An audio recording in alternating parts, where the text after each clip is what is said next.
მოგესალმებით მაღალმთიანი მესტიიდან, რომელიც გამოირჩევა ხუროთმოძღვრებისა და არქიტექტურის ღირსშესანიშნავი ძეგლებით. ამჯერად სვანეთის ისტორიისა და ეთნოგრაფიის მუზეუმში ვიმყოფებით. ჩვენი პროექტის მიამბე აფხაზეთზე სტუმარი ანსამბლ რიხოს ხელმძღვანელი ლოტბარი. სვანეთის სიამაყე ვახტანგ ფილფანი გახლავთ.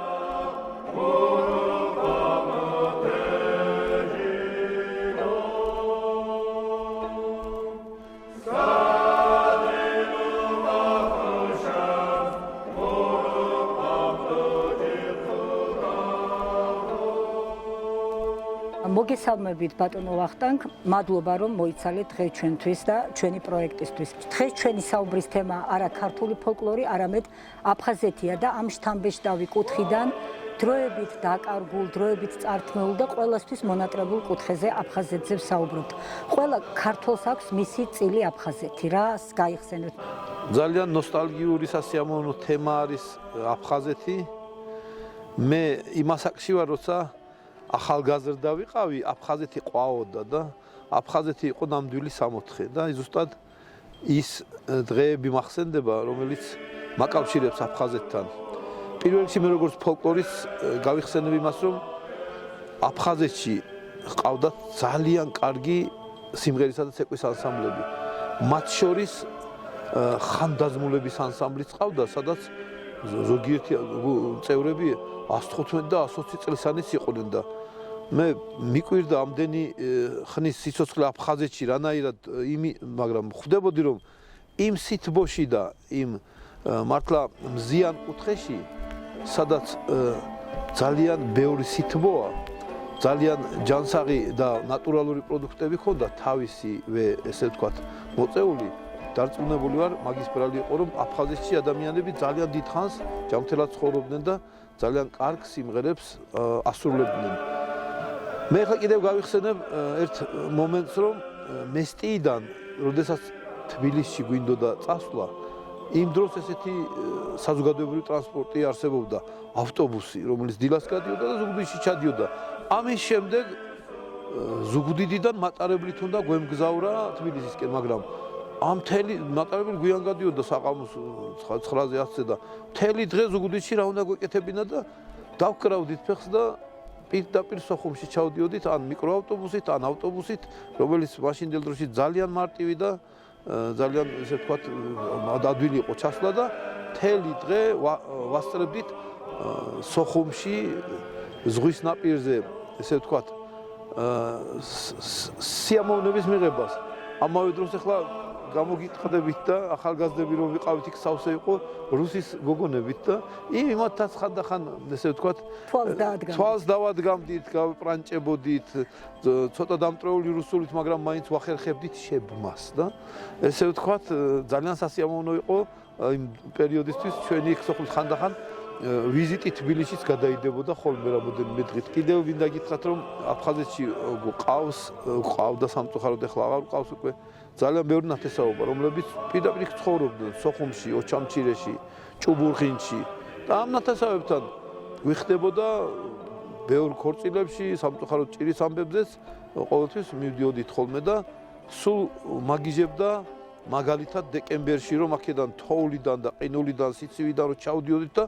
უცებ ჭუბურხინში და ოჩამჩირეში და სოხუმში არის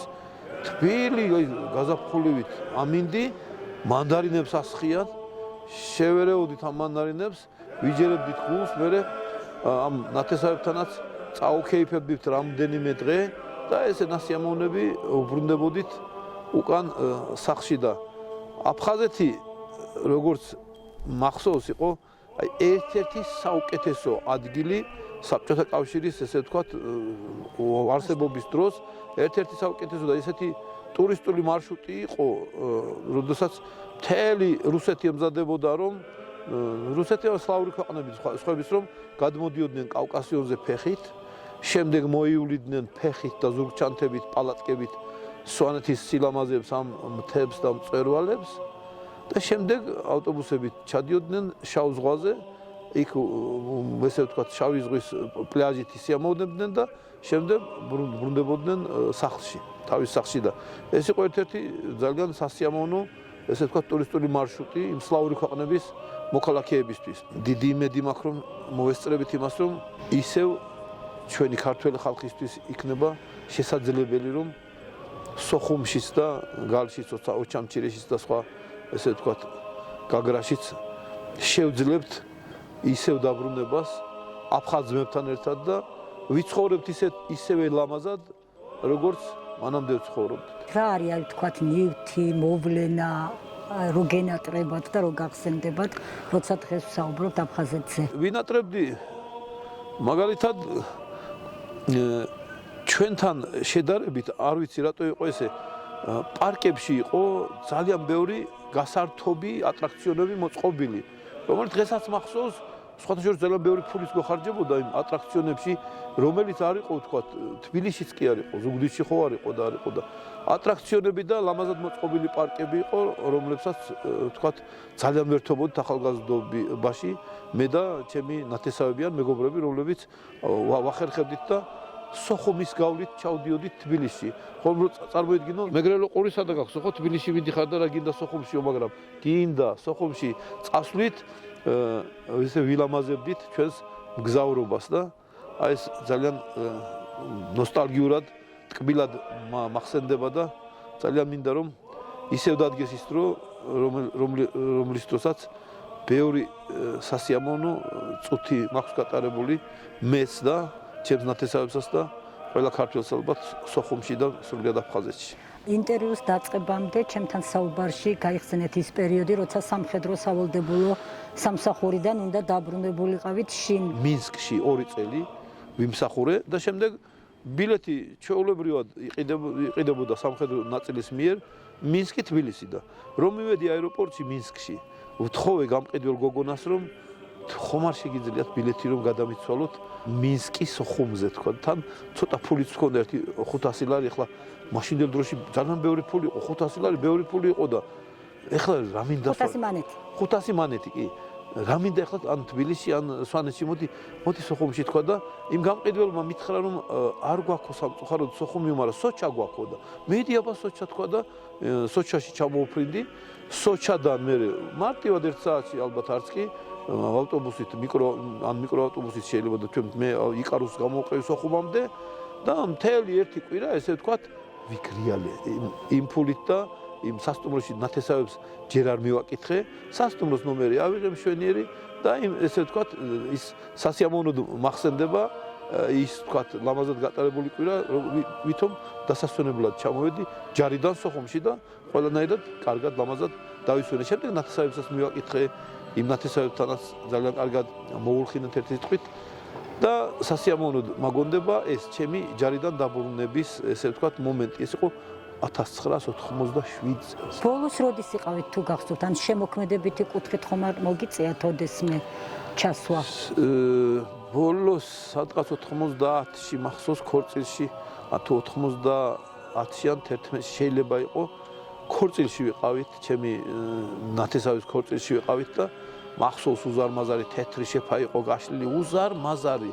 და მახსოვს როგორი ესე ლამაზად გაფორმებული შეფა იყო და რა კარგი მომღერლები ყავდათ მოწვეული და ჩვენ თვითონ მე ანსამბლ რიჰოს ხელმძღვანელი ვარ მესტიის სიმღერისა და ცეკვის ფოლკლორული ანსამბლი რიჰოს ხელმძღვანელი ვარ და ბუნებრივია როდესაც ქორწილში მიდიხარ აქედანაც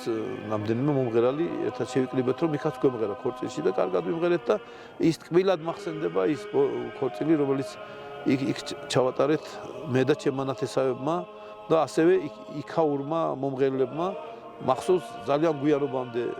ვიქეიფეთ ძალიან გვიანობამდე და ეს არის ერთ-ერთი ტკბილი მოგონება თან უკვე იმასაკში ვიყავი მაგ დროს რომ დამთავრებული მქონდა უმაღლესი სასწავლებელიც ანუ უკვე დიდი ბიჭი ვიყავი და მაგ დროს დალევის უფლებას მქონდა ოღონდ ბევრი დავლიეთ ყანწებით და ძალიან ლამაზი ქორწილი ჩატარდა ის შეუდარებელი ქორწილი ჩატარდა დღეს თქვენ ანსამბლ რიჰოს ხელმძღვანელობთ როგორც აღნიშნეთ და ქართულ ფოლკლორს უწევთ პოპულარიზაციას თქვენი ანსამბლი დიდი პოპულარობით გამოირჩევა მრავალწლიანი ისტორია აქვს და მე ვიცი რომ მამა თქვენის ღირსეულ საქმეს დღეს თქვენ ღირსეულად აგრძელებთ მესტიაში თქვენს კოლეგებთან ერთად თქვენს რეპერტუარში არის მეგრული სიმღერები არის სვანური ზოგადად ქართული სიმღერები თუ აქვს რეპერტუარში ანსამბლ რიჰოს აფხაზური სიმღერა რა თქმა უნდა აქვს. მე დავიწყებ იმით, რომ ჩემი პირადად ჩემი ოჯახი არის ტრადიციულად ფოლკლორული სიმღერით მიმდევარი ოჯახი. მათ შორის ბაბუაჩემის, მამაჩემის მკვიდრი ბიძა ალექსი ბაბას ბაბუას ვეძახდით. იყო ანსამბლის შემქმნელი, ერთ-ერთი დამაარსებელი. ჯერ კიდევ 1928 წელს შექმნილი ანსამბლია, მალე 100 წელი გისრულდება. შემდეგ ამ ანსამბლში მამაჩემი როგორც წევრი ისე მოხვდა და ბოლო 60 წელიწადი ხელმძღვანელობდა ამ ანსამბლს და ამის მერე მე ვაგრძელებ ამ ანსამბლის ხელმძღვანელობას და მე ძალიან მეამაყება რომ სვანური ფოლკლორული სიმღერების მასწავლებელი ვარ. ანსამბლის ხელმძღვანელი ხომ ვარ, მაგრამ ამავე დროს საქართველოში რომ იცოდეთ გახსნილი არის 45 სალოტბარო სკოლა, სადაც ბავშვები ფოლკლორულ სიმღერებს და ქართულ გალობას სწავლობენ უფასოდ. სხვადასხვა რაიონებში. სხვათა შორის ჩემს ანსამბლს ჩემს გარდა კიდევ გალობას ასწავლის ერთ ძალიან კარგი გოგონა რძალი ჩემი მაგდა გოგოლაძე, რომელსაც გალობის მასწავლებელიც ჰქვია და მან აფხაზური სიმღერა ასწავლა ამ ბავშვებს და ძალიან ემოციით ლამაზად მღერიან ჩვენი ბავშვები ამ აფხაზურ სიმღერას. მესტიის სალოტბარო სკოლა აფხაზეთის საინფორმაციო ანალიტიკური ცენტრისთვის შეასრულებს აფხაზურ სიმღერას ვარადო. აბა ბავშვებო თქვენიც დავიწყოთ.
ჩვენი ანსამბლი კი რიჰო როგორც მეგრულ სიმღერებს ასე ხანდახან ცოტა კახურსაც მღერივართ, შეიძლება ცოტა სვანური კახური სიმღერები გამოგვდის, ან სვანური გურული სიმღერები, მაგრამ ისევე როგორც გურულებს და კახელებს გამოსდით კახური სვანური, ანუ ყველა კუთხის სიმღერებს ორიგინალში ასრულებენ იქაურები, მაგრამ თუ სხვები შეასრულებენ ეს დიდი დანაშაული არა, ცოტა კი ეტყობათ რომ არასვანები არიან და რაც შეეხება აფხაზურ სიმღერას, ვარადოს ჩვენი ანსამბლი ასრულებს და ძალიან გვიყვარს და ძალიან ხშირად მღერივართ და ძალიან სადღეძელოშიც ხომ ხშირად ვამბობთ ამ სადღეძელოს და მივაყოლებთ ხოლმე ამ სიმღერას ვარადო. წაგიმღეროთ. ეს სამ ხმაშია კაი და ერთ ხმაში რა იქნება არ ვიცი. ვარადო